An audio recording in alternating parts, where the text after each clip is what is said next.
An African-American folk saying claims that our God can make a way out of no way. Noah, Abraham and Sarah, Joseph, and Moses each persevered with God's help amidst almost unimaginable darkness. Through the narratives of these biblical archetypes, we come to experience our own stories in a more hopeful way than we may ever have imagined. This is a series for those times in your life where there seems to be no way out, and for the times when God shines a light in the darkness, providing that way after all. So I got a visit from my pastor recently about giving more money to the church, and then it occurred to me, my wife is my pastor, and furthermore, what is that new gold Lexus doing in the driveway?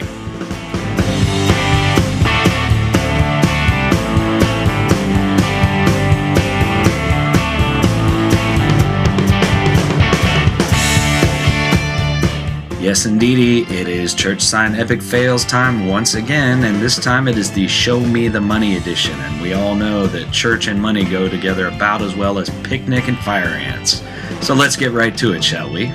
First is Panhandle Baptist Church, and I gotta tell you, at this church, they do offering a little differently. Instead of passing the little plates around in the pews, they actually have their deacons stand out on the street corner with a piece of cardboard, and they put the money in a paper sack.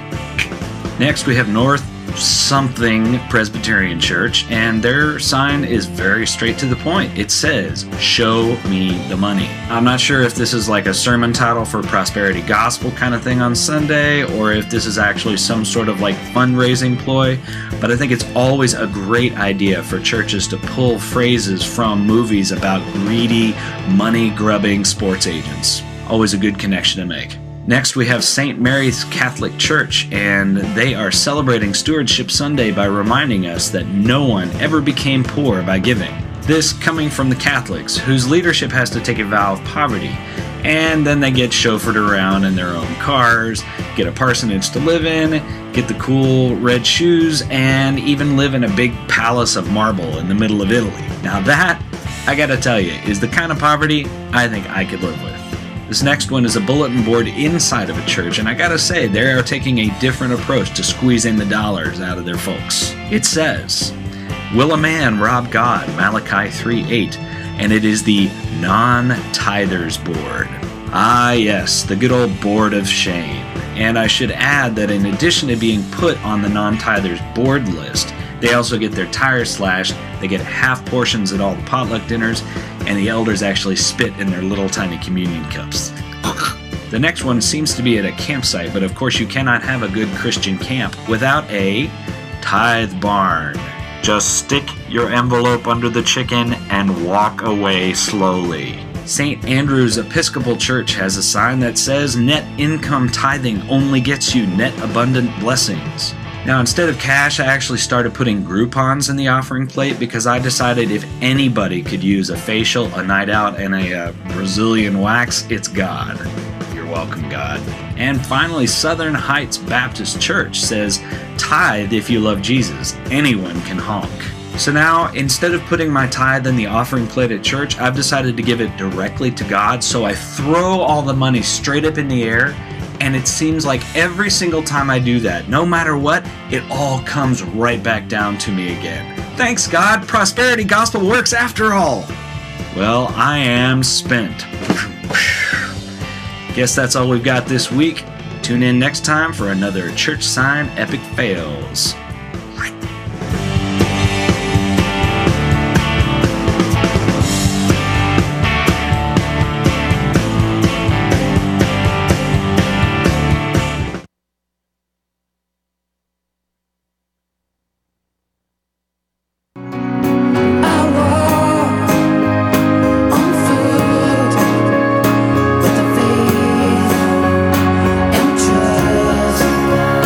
To God.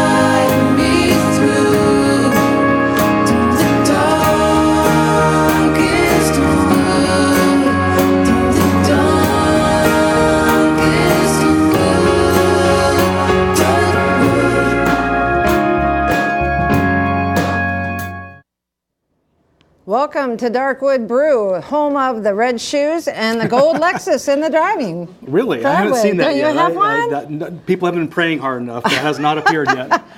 I thought that came with the package. But actually, this is a convergent point, online and offline, for folks to get together, gather inspiration from one another, and help each other through with support in life's dark wood.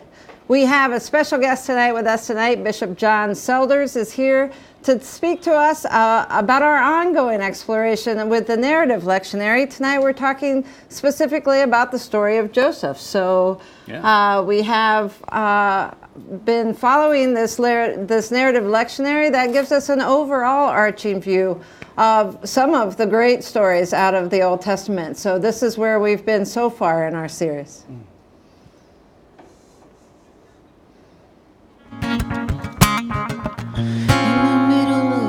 Forest, under the shadows of the trees, I had wandered through the darkness until the way was lost to me. And I walk on foot with a faith and trust to guide me through the darkest wood. And I was like, what the? And I slammed the book shut. I threw it across the room. I literally threw my Bible across the room. It slams into the wall. And I did not pick up the Old Testament for 2 years until I ended seminary. That's what's going on with Abraham and Sarah.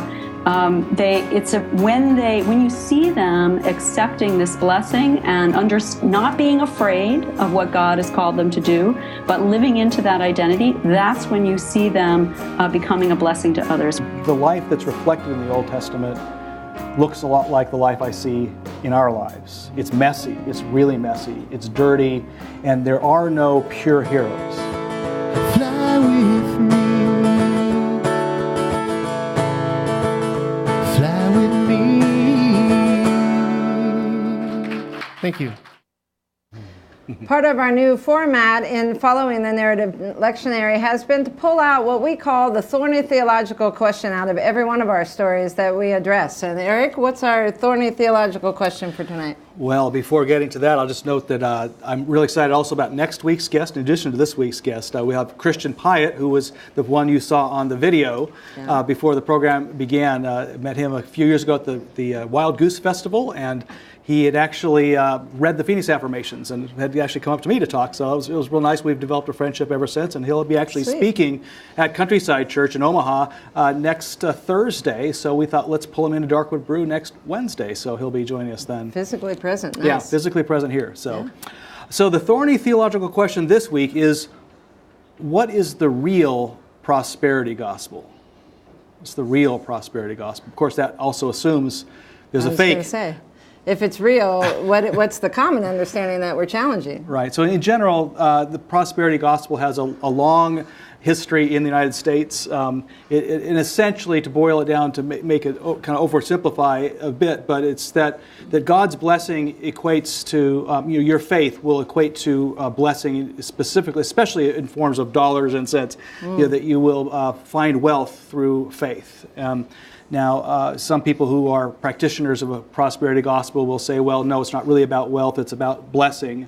But oftentimes, in the lived experience, it really comes down to, if you have enough faith, God's intent is to bless you over and over again and make you rich. And if you're not rich, well, there's a little problem, perhaps, with your faith. And if you are rich, maybe that means you have a great faith. Not everybody has that gold Lexus? Not everybody has that gold Lexus. But there is a sense in Scripture that it affirms over and over again, though, that faith matters and it does prosper a person. So how does it prosper if it's not just leading you to some kind of wealth and success? And that's what this story tonight really digs into. It's really the Old Testament. It's one of its preeminent examples of what prosperity means in the story of Joseph, and it's a rather surprising story. So let's take it to our Numa Divina, and we'll have Tracy Halverson read for us the story of Joseph from Genesis. From Genesis chapter 39, verses 1 through 23. Now Joseph was taken down to Egypt, and Potiphar, an officer of Pharaoh, the captain of the guard, an Egyptian, bought him from the Ishmaelites who had brought him down there. The Lord was with Joseph, and he became a successful man. He was in the house of his Egyptian master. His master saw that the Lord was with him, and that the Lord caused all that he did to prosper in his hands. So Joseph found favor in his sight and attended him. He made him overseer of his house and put him in charge of all that he had. From the time that he made him overseer in his house and over all that he had, the Lord blessed the Egyptian's house for Joseph's sake. The blessing of the Lord was on all that he had in house and field. So he left all that he had in Joseph's charge, and with him there he had no concern for anything but the food that he ate. Now Joseph was handsome and good-looking. And after a time his master's wife cast her eyes on Joseph and said, "Lie with me." But he refused and said to his master's wife, "Look, with me here, my master has no concern about anything in the house, and he has put everything that he has in my hand.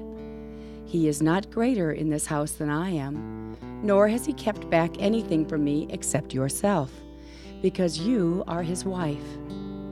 How then could I do this great wickedness and sin against God?" And although she spoke to Joseph day after day, he would not consent to lie beside her or be with her. One day, however, when he went into the house to do his work, and while no one else was in the house, she caught hold of his garment, saying, "Lie with me." But he left his garment in her hand and fled and ran outside. When she saw that he had left his garment in her hand and had fled outside, she called out to the members of her household and said to them, "See, my husband has brought among us a Hebrew to insult us. He came in to me to lie with me, and I cried out with a loud voice. And when he heard me raise my voice and cry out, he left his garment beside me and fled outside." Then she kept his garment by her until her master came home. And she told him the same story, saying, "The Hebrew servant whom you have brought among us came in to insult me. But as soon as I raised my voice and cried out, he left his garment beside me and fled outside." When his master heard the words that his wife spoke to him, saying, "This is the way your servant treated me," he became enraged. And Joseph's master took him and put him into the prison, the place where the king's prisoners were confined. He remained there in prison. But the Lord was with Joseph and showed him steadfast love. He gave him favor in the sight of the chief jailer.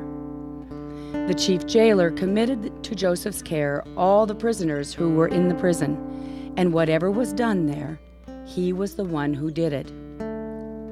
The chief jailer paid no heed to anything that was in Joseph's care, because the Lord was with him, and whatever he did, the Lord made it prosper.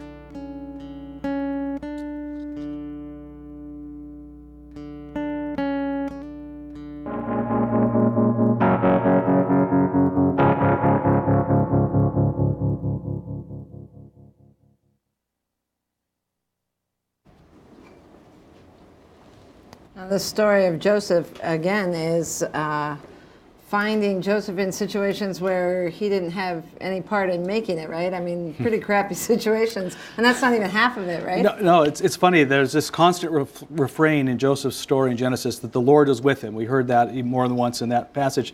And yet you kind of think, well, boy, if this is what it means that the Lord is with me, maybe stay away. But there's a lot of things that happen to him that actually do prosper him in the way that we might think. But there's a lot that goes on.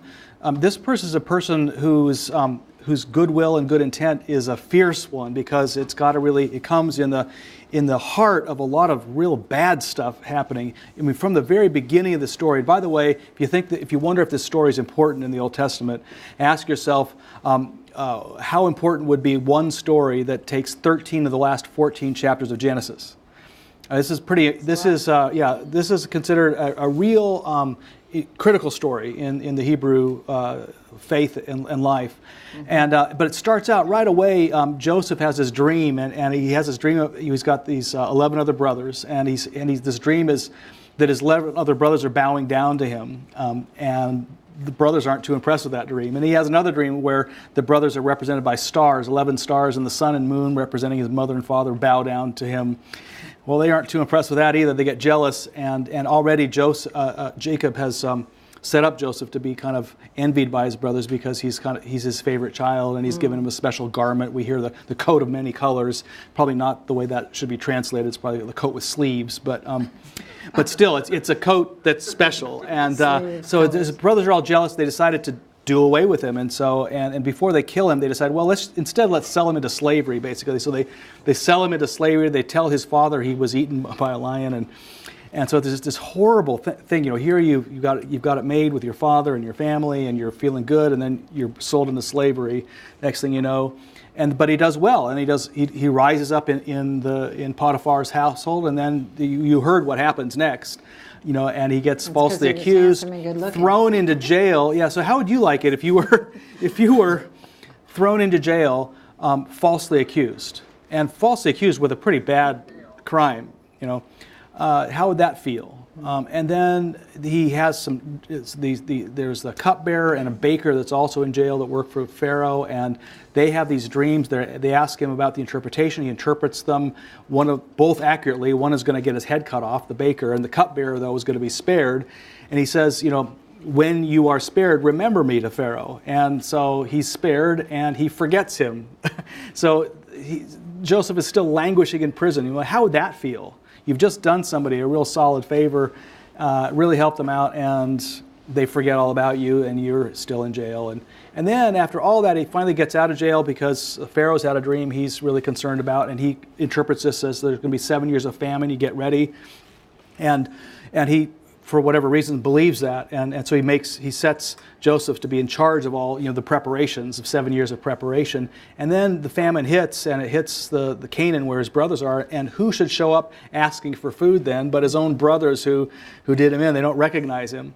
And how would you feel if that happened? If your own relatives who were going to kill you then sold you into slavery instead, told your father you had been eaten by lions, show up asking for food? So he's got a lot of reasons to hold a chip on his shoulder, to really feel like the world is set against him. And yet. Well, we have Bishop John Selders, who is with us tonight to talk to us about this as well.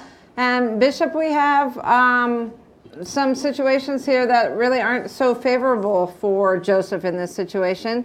But it has a lot to do with race in some issues. Can you tell us, how do we interpret this kind of through that lens of race? How can we interpret this story through that lens?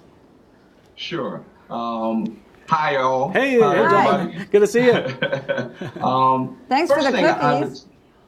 I'm eating my cookie. Yeah. I got my cookie. Yeah, I have almost finished. This is really delicious. I like your recipe. Whose recipe is this anyway? Good question. Well, it was his favorite, but I actually picked the recipe. Offline. But it's soft and chewy oatmeal raisin. It's up on our website, folks. Yeah. Make it at home. That's good. Do try this at home. That's right. Sorry, back to the question. Let's talk about the lens of race. Yeah, first off, I'd like to say that for me, anytime I'm reading these texts and these scriptures, and we say Egypt, I remind folk that this is Africa. And I find people are interestingly informed by that these texts and these stories have a beginning in Africa, and even what we now call the Middle East would have probably been understood as Northern Africa. So for me, these are people of color, Black people from Africa in the get-go, right? So we're talking about, so that's the first thing I'd like to say, that this Egypt is Africa. Pharaoh is not Yul Brynner, right? Right? Moses is not Charlton Heston, He's a king, right? isn't he? Yeah, right. So the second thing is what strikes me and what raises for me at least a racial intrigue, I'll call it intrigue, is that here is Joseph coming from another country into a land. He hooks up with Potiphar, and Potiphar's house is blessed, and he, the wife and he have this little thing, and he's falsely accused and imprisoned. And it certainly strikes me that there is this difference that is created because Joseph is coming from another country. And what does that feel like, look like, and how we might interpret this text vis-a-vis the racial lens, the difference lens, the bias that may come from people understanding that this is an outsider coming to an insider setting, situation, circumstance. Yeah. So I'd imagine probably somebody coming from the outside like that and is of a different racial identity and everything probably has to work twice as hard to get just as far. Right. And so you think that as high as Joseph rose, he's probably had to work twice as hard to get there as anybody else. And then the second something goes wrong, what do? They throw him away into prison. Right. Let's forget about him. That's right. And there's a culture that comes with that of suspicion, that the other is an outsider and is due to be suspect, especially if something goes wrong. And so for me, in Potiphar's situation, not only was Potiphar potentially advocating or at least hearing his wife's charge in a way, but also maybe, understanding that this might be true anyway because he was the different person. And as an African American, I certainly know what it feels like to have to overcome, not only the issue, whatever that issue is, but also the racial undertone or the difference that is made that's never quite spoken of, and in particular not quite spoken of in what I call liberal mainstream culture. Well, they're all white, aren't they? Yeah. Well, and interesting, you think about, Joseph received such excellent due process after these accusations were leveled, and Exactly. That's right. He went straight to prison. Yeah, well, he had a whole support network around him, right? There were plenty of Jews all around him, weren't there? Yeah. No, that's right. He did not pass go. He did not get his $50. Nobody would advocate. Straight to jail. That's right. Exactly. So personally for you, there is some prosperity of some kind where he prospers wherever he is, and as well as having the challenges that he faces. How does this story personally relate to your life? Well, it relates in many different ways. I'm hearing the Christian scripture out of 3 John that says something like, "Beloved, I wish above all things that may prosper, be in health, even as your soul prospers." That for me, that's a little bit of paraphrasing of the King James version of that text. And I've been around some prosperity gospel preachers who would then say, as you mentioned earlier, Eric, they would then tend to articulate that, as your faith, so is your money, right? And there's this leveling or equating faith with money and materialistic things. I think this story really causes us to maybe pay attention to what prosperity means in a different way. That, in fact, circumstances happen. We have another phrase that I won't use in this context. I think I know that one. I think it's like shit happens or something like that. Oh. You got it. You said it. I didn't. My wife won't pick on I'll me take that one. That's right. My wife won't pick on me for saying the stuff that I know she would say, right? All right. But it does happen. Stuff happens, and that adage that says bad things happen to good people. Well, stuff just happens, and yet the promise was, and this predates Joseph, doesn't it? It's Abraham's promise that God said to Abraham, "I'm going to bless you, your kin, your kin's kin, your kin's kin's kin, and all the world is going to be blessed through you." And so here it is. He is in a circumstance, starting with your family, and how many of us can say that we've had bad things happen, and it started with what happened to us at home, you know, uh, and Those who love you. yeah, with those who love us the most, they seem to many times be the very source of our grief, our pain, our conditions that then allow for God to move in the midst of. I love the way out of no way. Who amongst us, or at least from my perspective, Joseph in that pit after his brothers had put him there, right? He could have very easily said, "This is it. I'm done." And yet, God moves, and the next thing you know, the blessing occurs, and now he is in Potiphar's house and being blessed. Then here we go again. Girlfriend says, whatever she says, he's in prison, and yet here we are again after doing what he did, and God. Him just being who he is and using his gifts, he's lifted up. We know the end of the story, right? He's lifted up into Pharaoh's house. So prosperity then for me means that it is not necessarily that I'm going to get stuff and things based on my faith, but faith is something I like next to. That as an African American or as people of color, but specifically as African Americans, we have come to this land in this country vis-a-vis the underside, right? And yet it is the faith of my foreparents that whatever the circumstance, they say to us that 2/3 of the folk who came through the Middle Passage of the Great Miafa didn't make the trip over. But 1/3 of Africans landed on these shores here in North, Central, and South America, and I am the prodigy of those folk who did survive. They survived chattel slavery. They survived Jim and Jane Crow. Now to ultimately, the president of the United States is a black man. Yeah, that's okay.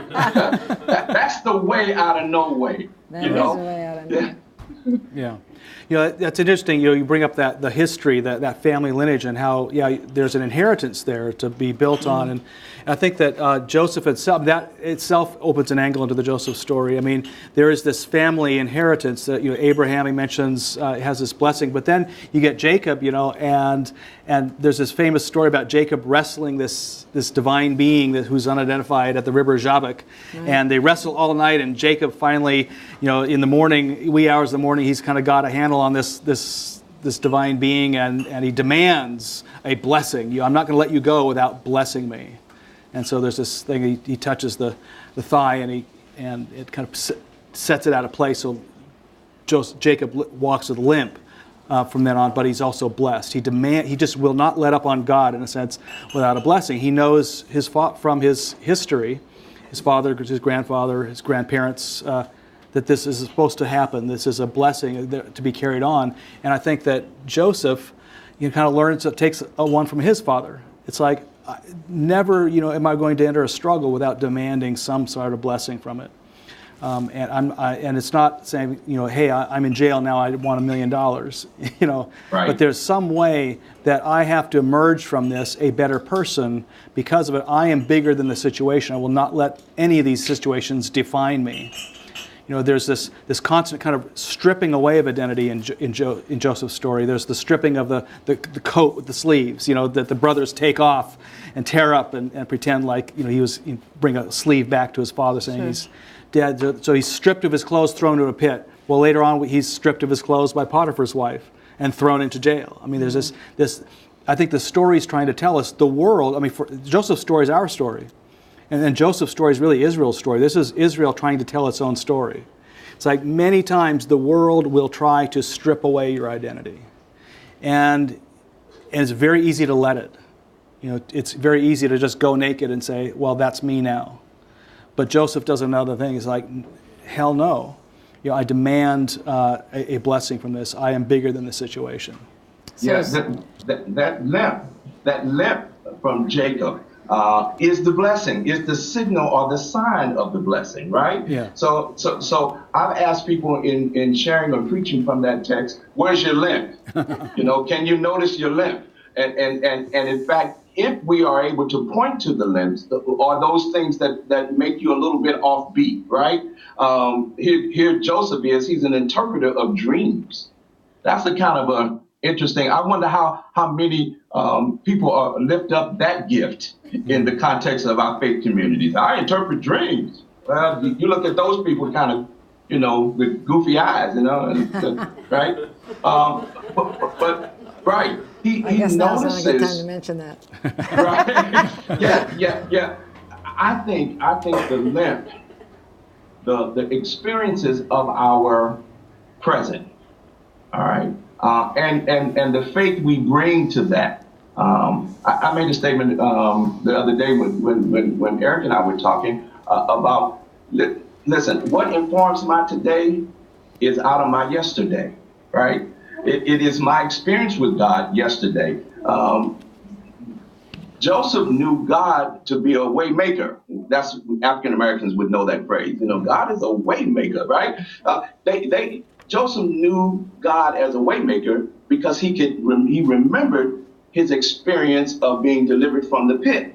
So now he's in jail, another pit, vis-a-vis the stripping away of his identity, the clothes and all, and yet he could have the presence of mind and faith to remain calm. God did it for me yesterday, so my yesterday is informed by my today. And in fact, can now, inform my tomorrow. I can vision a new day. God of my weary years, God of our silent tears, from the Negro spiritual hymn, lift every voice and sing. God who has brought us thus far on our way. That if God delivered me yesterday, certainly God can and will deliver me right now. And whatever I may go through, my prosperity is hooked to the promise that God has made to me that my tomorrow will be taken care of just like my today and yesterday. Yeah. Which is then not a guarantee that you're free now of hardship, And so this will be taken up, this whole concept will be taken up by Jesus, later by Paul, too. I mean, the first words out of Jesus' mouth in the Gospel of Matthew and in the Gospel of Mark, properly translated, it's not the kingdom of heaven has drawn near, repent and believe the good news. The literal translation would be heaven or kingdom is now. Change your whole way of thinking, metanoia, which means complete way of thought. Change your whole way of thinking and believe the good news. And people will say, well, how could heaven be now? I mean, come on, look, the Romans are on our backs. There's poverty. My father just died and all this stuff. Well, interesting enough, the very next teaching that Jesus has in the Gospel of Matthew is what? It's the Sermon on the Mount, the Beatitudes. Oh, you say you're poor in spirit, you're blessed. You say you're persecuted, you're blessed. You say your father dies, blessed are those who mourn. It goes on and on and on, forcing you then, if you're going to say Jesus has a line on truth here, to actually redefine what heaven even is. That you can no longer define heaven as the absence of struggle, but you have to be able to find heaven in the presence of struggle. And then Paul will take the same concept up later when he says in Romans 8:28, I believe that all things work together for good for those who love God, who are called according to God's purpose. We forget that word together that he puts there. We think, how can all things be good? He's not saying all things are good. He thinks all things work together synergistically. In fact, the word is synerge in Greek, synergy. Synergistically for good, which means then you can actually look back in your life and say, well, this was bad here, this was bad, but together as a whole, God has a way when we turn it over to God, God has a way of wrapping these things together and making them all work collectively for us so that we're better people, so that the sign of the spiritual path then is that you can stand here and say, you can look back and say, well, I never would have wished this or this or this happened to me. And I can say, I still wish that didn't happen. However, in order to be where I find myself now, I would willingly live it all over again to be where I am. That's where the spiritual path, I think that's the confidence that Joseph had, is say, this may feel like crap now, but I also have this confidence that God works a blessing in one's life. It's not the freedom from struggle, but it means that our struggles always will make us better if we keep turning them over, let God wrap them around and make meaning from them. Sure. This is wrapped in our natural lives. I've not had a child, praise be to Allah and God. I heard rumor they're one the same. Right. They are. But my wife has. And one core experience that she taught me is the pain of childbirth. Any mothers in the house, any mothers watching, you Amen. know what I am saying. I just watched it and it hurt me just watching it, right? Drugs are amazing, though. But all of the pain of the 9 months journey ended in joy when the little one was birthed into the world, and there was a recognition that this was all worth it somehow. Not that the pain was worth it, but that the results of the pain, I like what you're alluding to, Eric. It is going through. It is not just being satisfied with what has existed and you're right now, but it is when you go through. If you're able to go through, if you're able to persevere, it is when, Jacob wrestling with the angel, and I'm not going to let you go until I get that blessing, and then I'm not going to let you go. I'll wrestle with God all night, and then I get the blessing. And then he was able to let go and go meet his brother, all right, in some peace. Yes. And I think that's the same thing that prosperity, and the gospel, maybe some of us should be preaching, it's really quite more akin to what it should be. Well, the thorny theological question that we ask about the real prosperity gospel, if it's not connected to health or wealth and success, then it's related somehow to that stubborn demand for a blessing in the midst of the struggle. And as the bishop related, that's a promise for the next day, that I will be cared for into the next day. Yeah, and I think, kind of personalize it, I think that, to me, the ultimate of prosperity would be to look back over your life at some point, maybe hopefully several points, and being able to say, I was given an identity and I lived into that identity. I actually lived into that identity that I was given. And that, so there's no need to say, and I didn't have any struggles at all. It's like, I was given this identity and I lived into it. And that's brought me the joy. Well, Bishop, we hope that you will stick around with us. We have a question that we're going to ask from our online community. And I just want to say that in the whole birthing process thing, that's just the start of the struggle. It just keeps coming. It does. Trust me. Keeps making us better, though. Yeah. That's right. But I have a nearly 30-year-old daughter, and she yet gives us pause and cause to travail. Yes, but there is prosperity in the midst of that struggle as well, so I'm happy to be part of it. The first 40 years are always the hardest. Right. Yeah. That's what they tell me. So stick around, Bishop, and we'll be right back.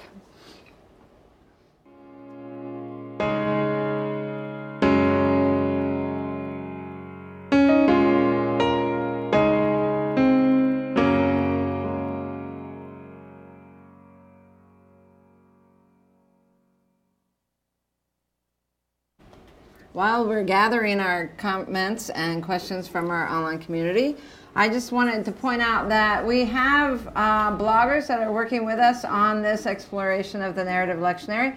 Ian Lynch specifically wrote a blog this week that he was talking about the call of Abraham, the discussion that we had in our narrative last week, but he dealt with it in terms of the prosperity gospel.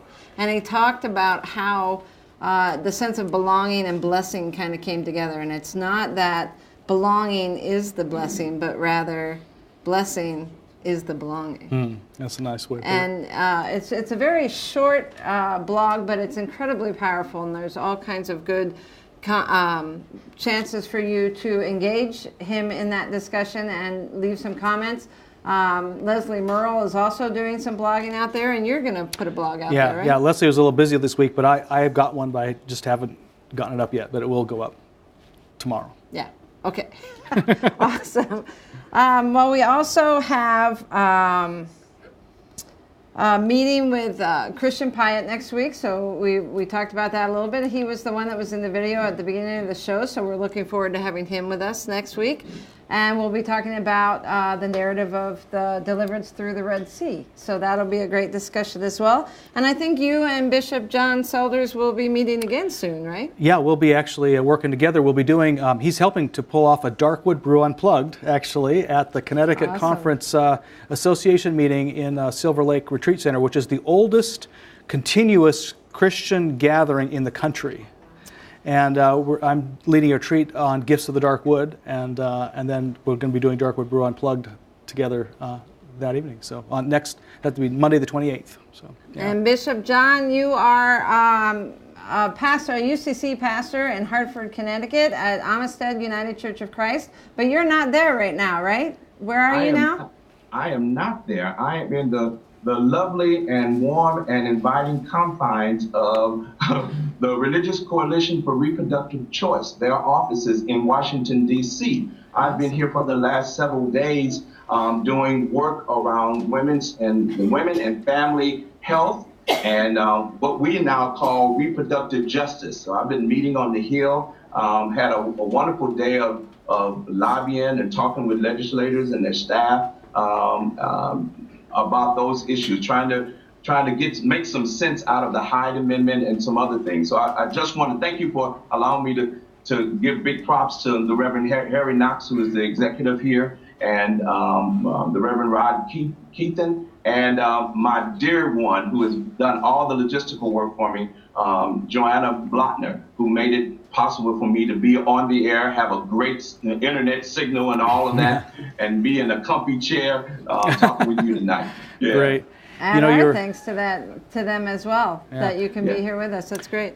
John, speaking about reproductive justice, one of our viewers actually in the whole discussion about birthing writes on our chat, well, I skipped the birthing part, and Becca, became a mom on the pick-me-up plan. That is adoption.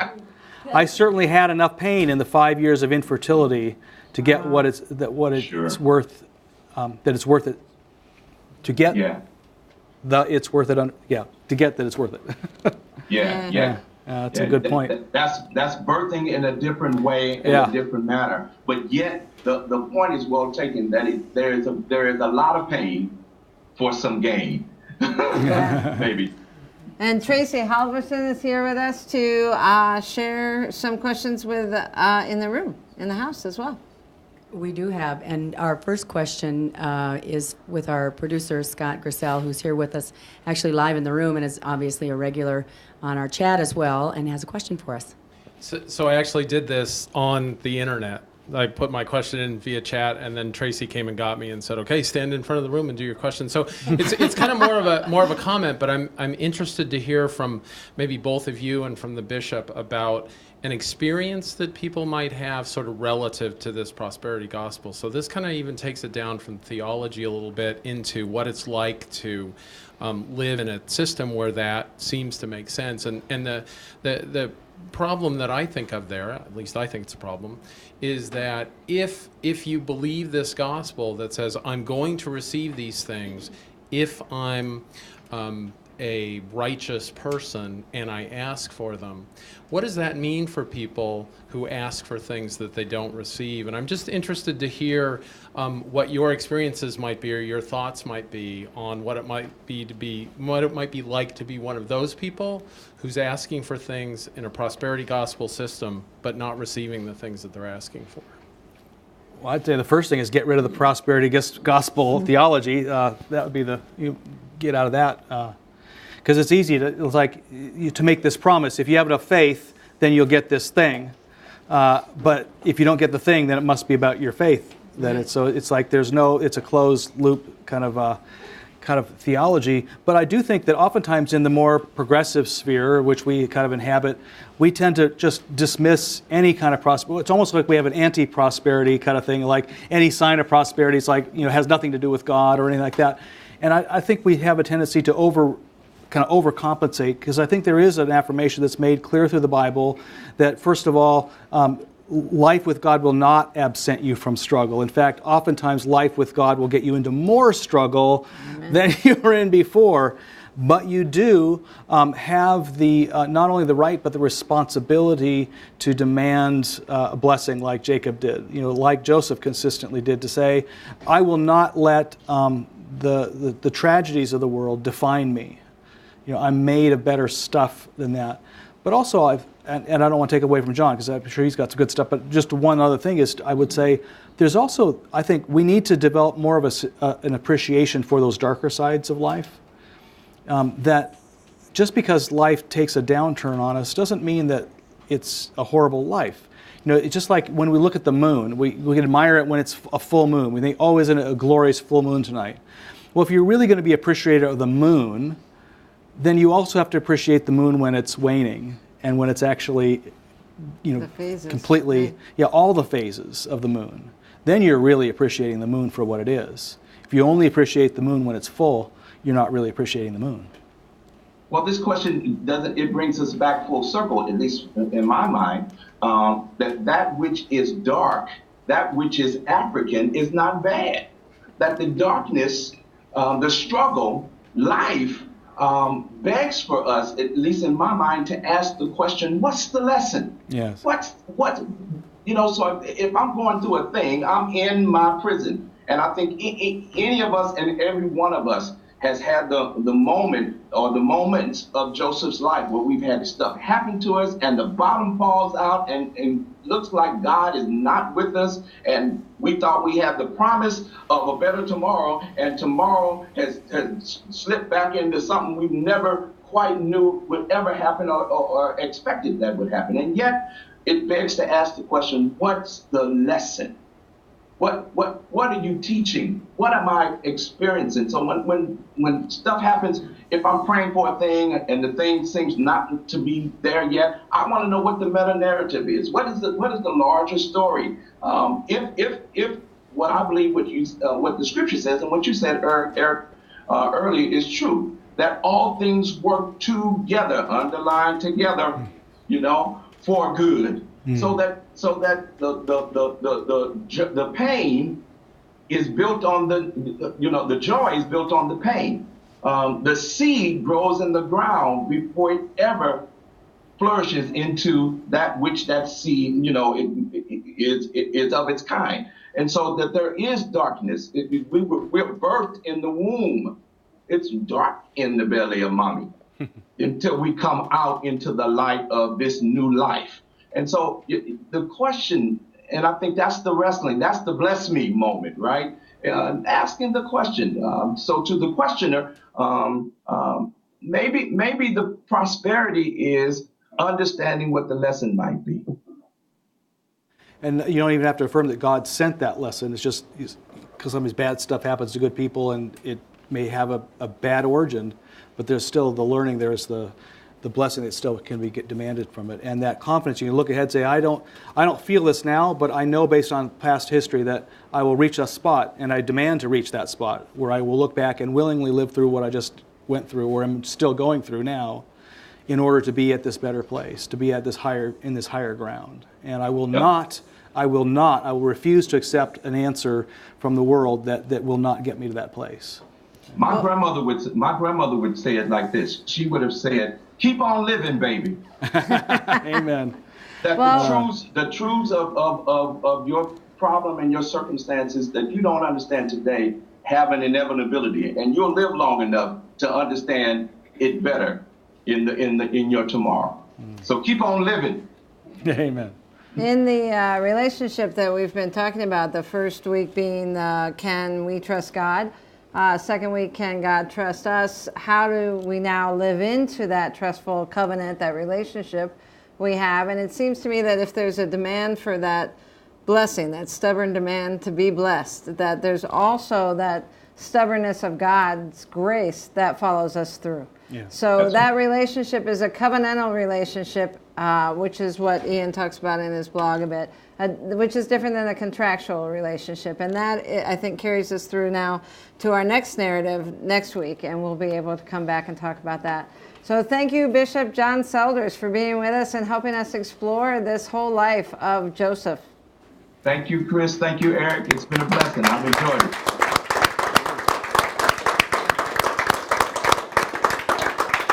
Well, we want to acknowledge that we've got some special musical guests with us tonight. Actually, we have the new Darkwood Brew musical director, Julia Olniak. Yeah. And then her husband, Joe. This is the Jules and Joe duo. Yes, we're glad to be here. Thank you. It's good to have you with us. And you guys have been doing music for a while now together. Yes, you want to talk a little bit about that? Sure. You want me to? Well, I guess we've been married for 2+ years now, and we've been performing for probably a year and a half at this point. But the group has just sort of blossomed a little bit. We've been playing around quite a few bars and restaurants and things like that. So we're really enjoying where we are at this moment. I don't know if we could do any more, also being teachers, but we try. Yeah. So. What are you playing with for us this evening? We got a song called One Day. My brother wrote this one, actually. He's in the Peace Corps in Africa right now, in Senegal. He'll be back in November. Yeah, so that's coming up. He will have been there for 2 years at that point. But he writes a lot of songs. We've started to write a few of our own, but this is one of his, so we kind of learned it and redid it in our own way. But One Day is, to me, about it's about having the understanding of knowing where you're gonna be eventually and who you're gonna become, but maybe not quite being ready for that part of you yet. I don't know. Great. It's kind of what it means to me. So. Great. And before you begin, just to note that we'll be closing off the formal half part of the program with the music. And then if you'd like to stick around, though, we will continue for about another 20 minutes with some conversation with myself and you on the internet and you in the coffee house. Any questions related to the story tonight or other questions about theology, life, God? We'll just have a rousing conversation for a while and close out Darkwood Brew later this evening with communion. So if you have bread and wine or juice and crackers at home, you want to get those ready too. Oatmeal cookies. Oatmeal cookies, these are fantastic. Absolutely get those out as well. And I did want to note too that thank you so much. I'm very excited to be the new musical director. And for those of you who were watching last year, it's kind of exciting. We will be having the Bruise Brothers back next week. Yay. So you'll see lots of different groups this year, but you'll also get a treat next week with them. So thank you so much. Thanks.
Too many things I've gotta do, and I've made promises I intend to keep.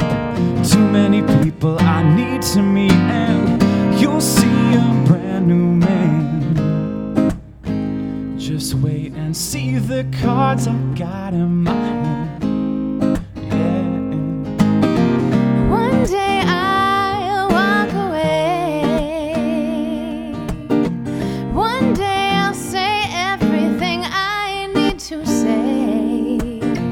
One day I'll walk away. But that day is not today. Ooh.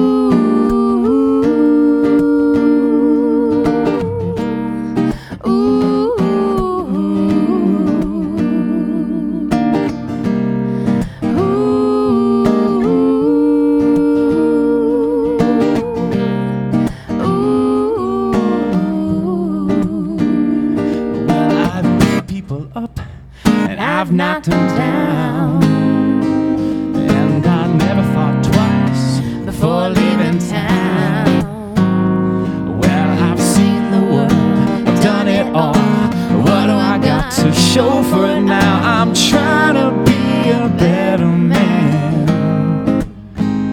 just wait and see the cards I got in my hand. Yeah.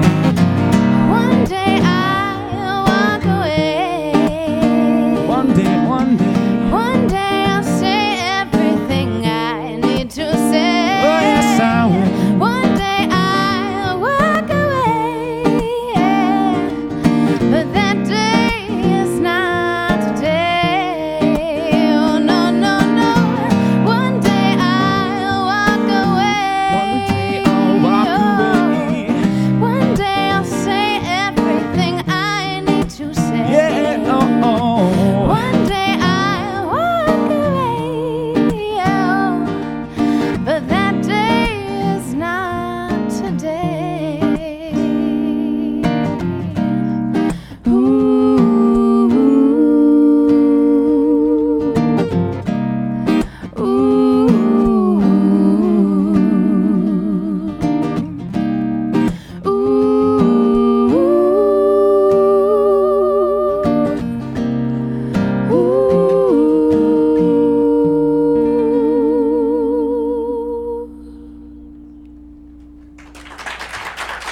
Thank you.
Well, I love one of the questions that's come up just now on the internet. Does Darkwood Brew need donations for this season? Wow. From Peace Support. Yes, thank you for asking that question. Yes, there is a donate button on the website we'd love to push. And also, but we want to give you something for donations this year. Actually, if you look at the Become a Member section, just for a very low monthly donation, we're actually opening up our entire Darkwood Brew library to you to access any show from our past, and also our guided episodes for small group use. So we'd love to have you become a member of Darkwood Brew this year. That'd be great. So Tracy, you have a question from the coffee house or the internet? Or? Yeah, actually, it was from the internet, and it's more of a comment, but begging comment by you. I wonder what to make of the contact prosperity that Potiphar got from buying Joseph. It seems odd, like Joseph was a good luck charm for him. Yep. Shows buy godly slaves. That's the message there. Yeah. Well, it does. I don't think that the purpose of the story was to really delve into the ethics of slavery in that story. It's more meant to. It's really kind of Israel's story of itself. It's Israel trying to wrestle with its own story and the ways that it. And I'm actually going to get around to answering that question. It sounds like I'm evading the question for a second, but it's really, Israel has this identity that was given in that covenantal promise to Abraham and Sarah, that I will make you a great nation, your descendants will outnumber the sands of the sea, and not just, this blessing isn't just about you, but it's actually meant to bless the world. So it's not just all about you. It's actually about me working out my ways in the world, through blessing the world. And so they're taking this and saying, what does that mean? And how do we deal with this? Some people are saying, does that mean that we're only ever right and things will only ever go our way? And certainly the teller of this story has a very different view of that. There is no prosperity gospel in this story in that sense.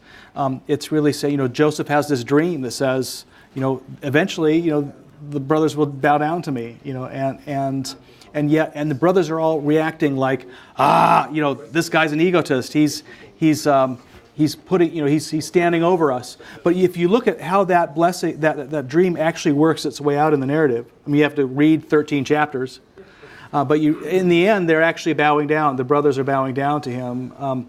But they're not bowing down like in subservience. They're bowing down asking for forgiveness because they have wronged him. They've sold him, pretended he's dead. They've sold him to slavery. And he has actually acted out of generosity and is now blessing them, saving them from famine, bringing them into the household and blessing them further. They're actually grateful for what he's doing. There's this incredible moment, very tender moment. And so that's what the dream was really indicating, was this incredible beauty that will happen that will result in Israel surviving.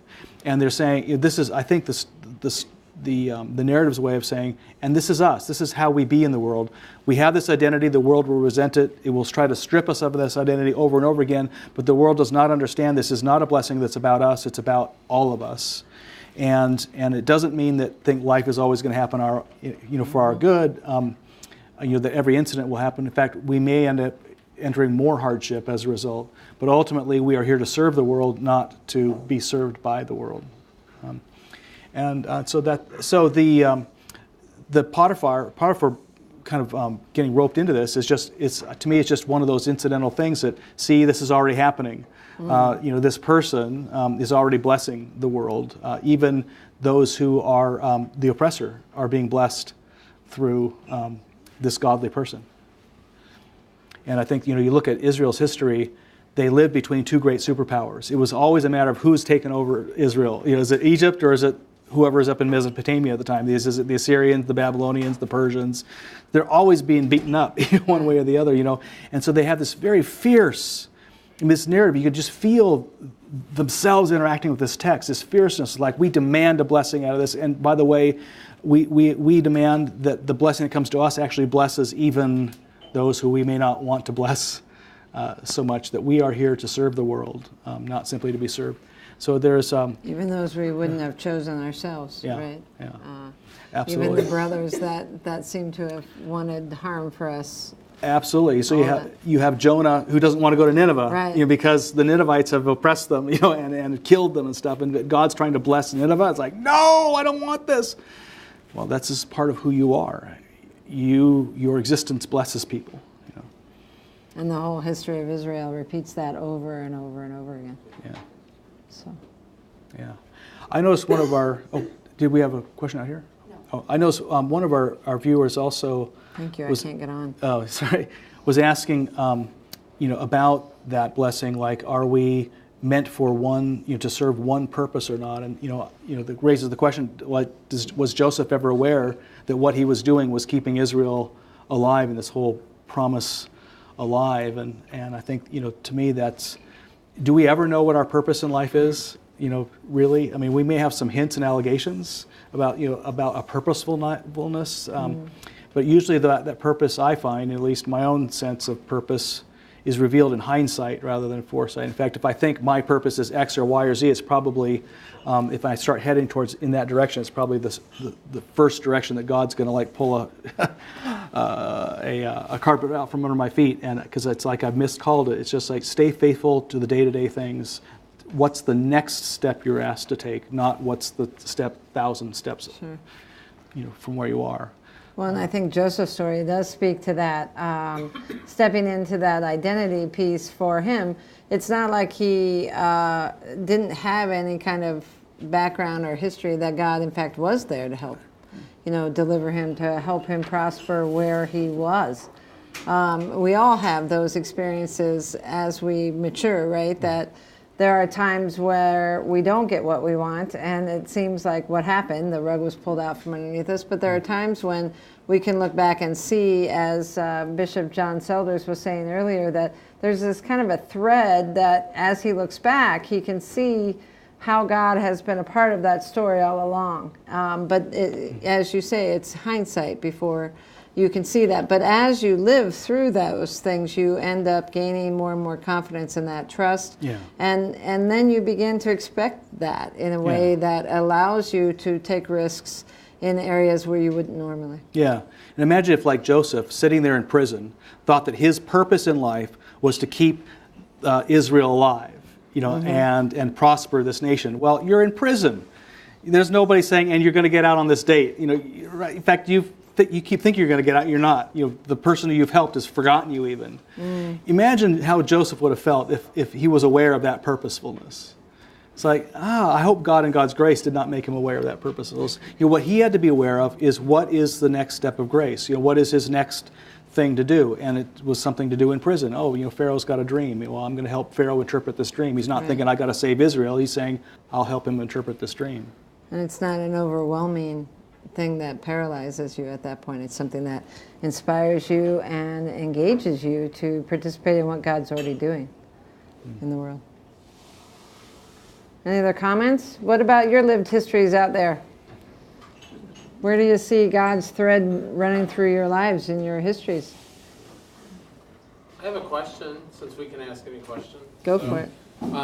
This may be a little bit of a left turn, but it also speaks to some of this archetypal energy of Joseph and these other stories that we've been looking at of Noah and Abram and Sarai, and because these are archetypal big stories that really, you were saying earlier in the show, sort of inform the history of Israel and ultimately inform our history. So here's my question. How important is it whether or not these really happened? Or how important is it whether or not they really happened this way? Funny, I was just actually telling somebody earlier this afternoon that in some ways, it could be sometimes more helpful to actually assume that the whole Bible is just fiction. I don't think the Bible is just fiction, so don't quote me on it. All right, but actually, if you just assume that this is a story that somebody wrote to pass on a lesson, oftentimes you get more out of it. So if you read the story of Joseph, for instance, if you simply read this as a narrative about something that happened several thousand years ago, well, it may have had its time and place in history, but does it have ongoing relevance? But if you assume that whoever wrote this story was trying to bear witness to something that keeps happening over and over again, and tells it in a way that this person can trust, well, even years later, somebody will understand the dynamics here. So then you say, well, what's this story trying to teach me? How is Joseph's story, my story? And so over and over again in Scripture, I find it every year I live, I find it less and less helpful to ask did this happen this way? Even though I think a lot of the things in Scripture, did happen that way. But it's what's the more fruitful question really is what is it trying to tell us about what keeps happening over and over again and up to our day?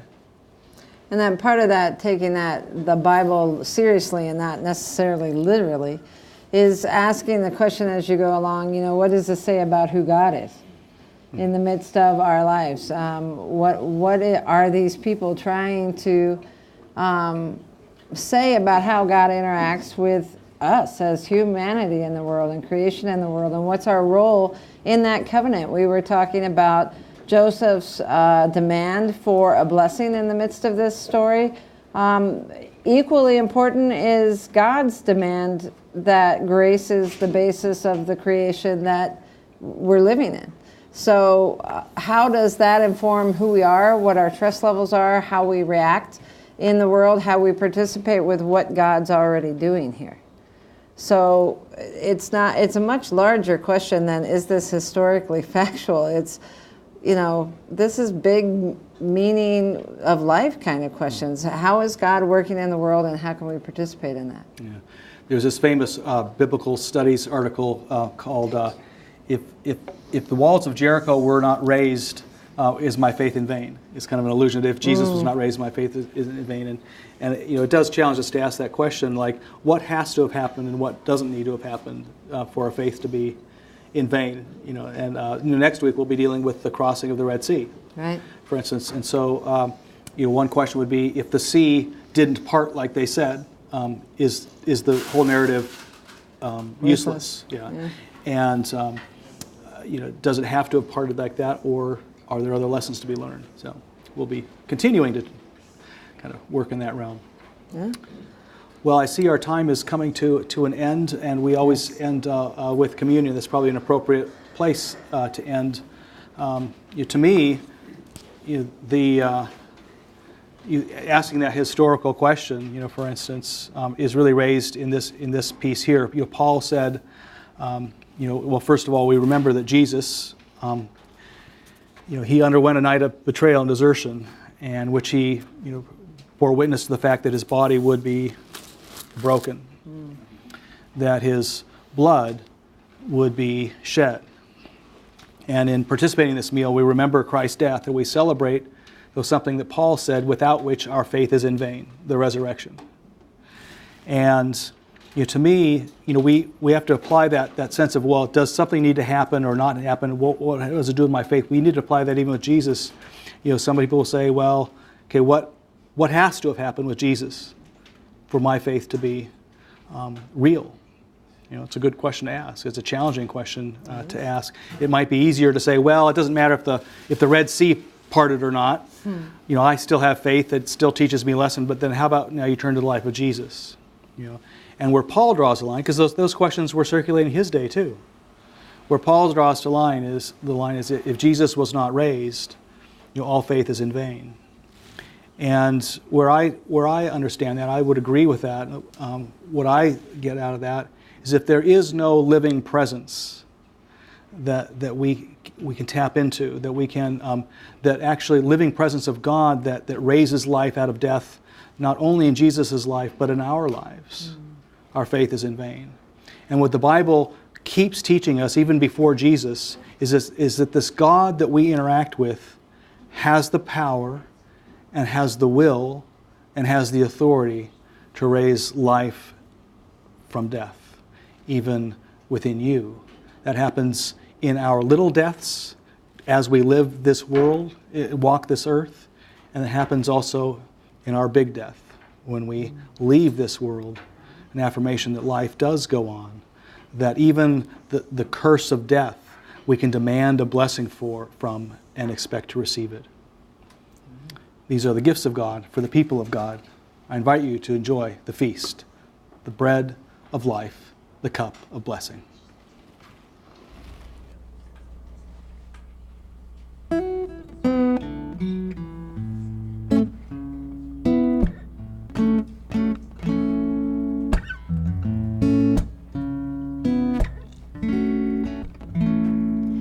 You move me, oh yes you do.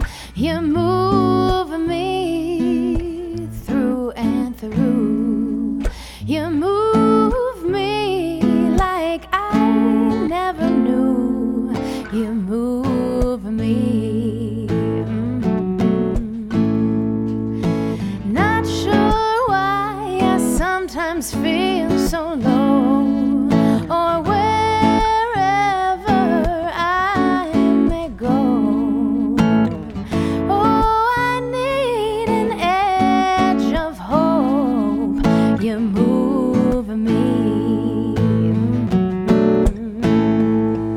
You move me. Oh, yes, you do. You move me through and through. You move me like I never knew. You move me.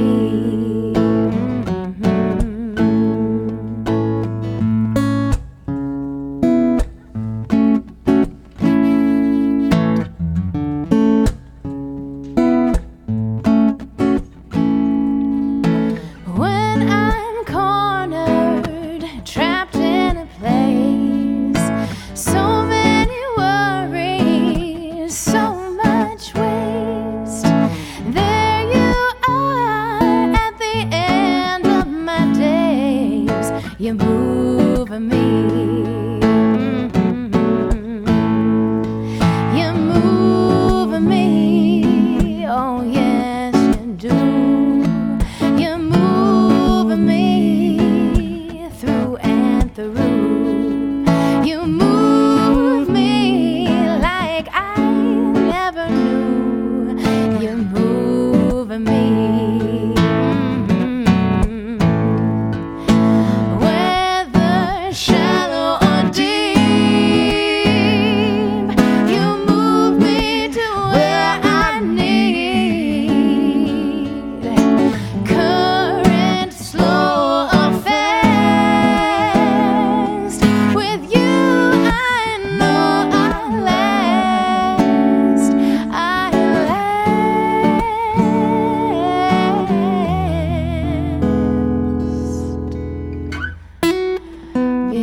'cause you're moving me.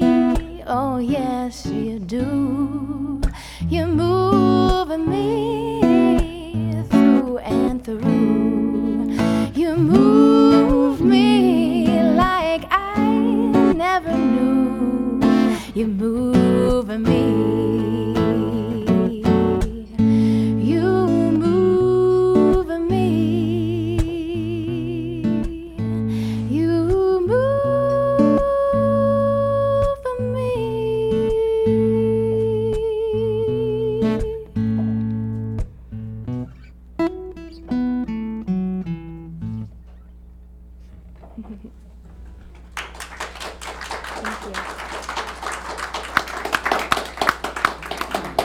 Thank you, Jules and Joe and John and Darkwood Brew viewers. You all moved me tonight, and look forward to next week, where we'll be joined by the Brews brothers and as well as Christian Piatt. I understand that he and his wife are debating which cookie recipe to put up on the internet. They have a secret family lavender cookie recipe, and they have a more traditional recipe. They're debating whether they're going to release the secret one to the public or not. So check out the Facebook page. Make up the cookies next week. Join us with cookies, and then give some cookies away to people who might need an uplift during the week.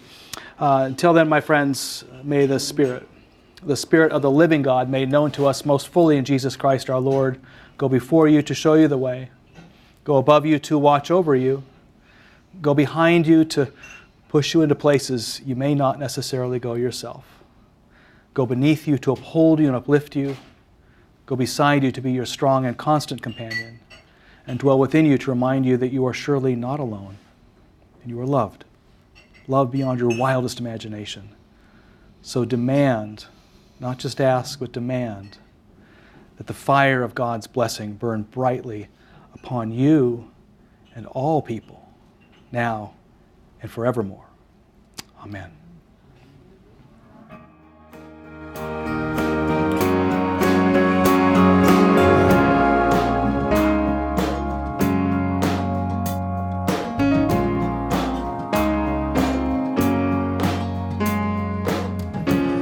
In the middle of the forest,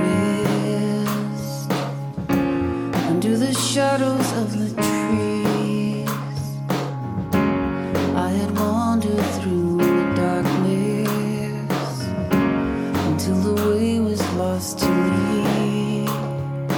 And it was there I heard a calling, and it was there I found belief. It was then that I found courage in the hour of my need. And I walk on foot with the faith and trust to guide me through the darkest wood. Darkwood.